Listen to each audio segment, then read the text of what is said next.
So obviously these are some benefits that I'm sure you've experienced as well if you've been doing any sort of testing.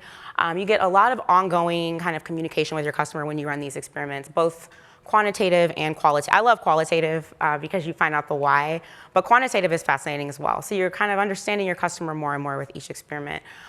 It's really fun to test out new channels. That's something we're seeing a lot of success with at LinkedIn, is running chatbot and AI, which is obviously awesome.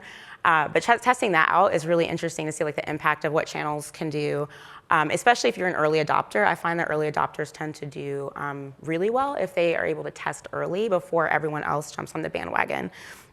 And then if it's done well, you can obviously increase your revenue quite a bit, and you can spark innovation not just with your marketing, but with your product. So again, at LinkedIn, we're in a really interesting place because we do a lot of marketing tests, but right now we're finding that our marketing tests are really informing our product roadmap. So we're seeing that some of the things that are wins for marketing, we're taking it to product and we're saying, okay, this is what we know the customer when their prospect really wants to see. Can we align on ways we can work together and improve the product, which is super cool. I really like that part of it too. So these are the benefits. And then let's talk about like fiascos, because you also see that in the industry quite a bit. I would say the biggest one is inability to prioritize ideas. So everyone kind of bringing a lot of ideas. It's great to have a pipeline and have a lot of good ideas, but if you don't have a way to prioritize them, obviously if you don't have enough traffic on your site or you don't have enough bandwidth, you can't do everything at once. So really understanding, how to prioritize. This one is also really critical, is non-subject matter experts that are involved in the project. That's okay to be involved, but it's really important to kind of establish like who is an expert, and we'll talk about that later in this as well. But everyone having sort of an equal seat at the table is not necessarily a good thing if they don't really understand certain design aspects or tech aspects. I'll give some examples as well of that. And then of course, attribution errors, which keeps me up at night. Unreliable data sets. Like if your data isn't reliable, you're looking at Google Analytics and it's just not adding up to other metrics, and that's a problem, obviously. I talked about the KPIs that aren't valuable to business goals. That's hard for us as web marketers because our KPIs are usually like click-through rate or time on page, and executives aren't really understanding how that's translating into dollar amounts.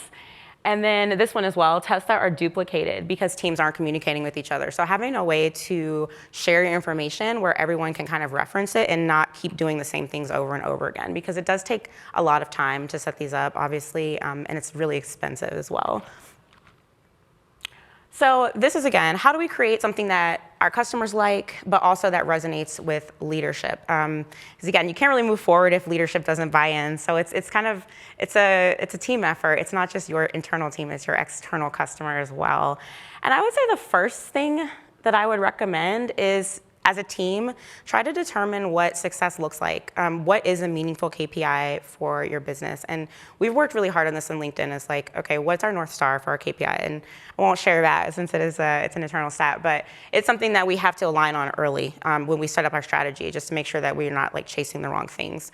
And if you're in e-commerce, you're really lucky because you can say, oh, our AOV is X and we're doing all these cross-sells, but if you're not doing e-commerce, which is what I was coming from, if you're doing B2B, it's a much longer life cycle and it's really hard to track how much someone is spending over like their lifetime. So having KPIs set up as a team is super important.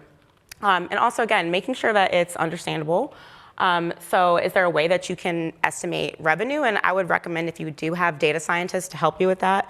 That has helped us out a lot in my current role, is just really relying on science to like help us try to extract any sort of dollar amount. Again, that's super important for the business impact. And this one is also super important, making sure it's quantifiable. So again, every test should have a KPI and every test should have a hypothesis. And it seems like that's obvious, but honestly, a lot of times when you have an open culture of like knowledge and people have all these ideas, often they don't have a hypothesis. They lead with emotion or bias, which we all do often. So they will say, oh, I don't like the way it looks, so let's just switch it up. I like that. I think the color should be different, or this is too small of font, or it's a thought or an emotion that they feel, but making sure that you have a hypothesis. So if we change this, then I expect this to happen. And hopefully you have research as well to back that up before you even start a test.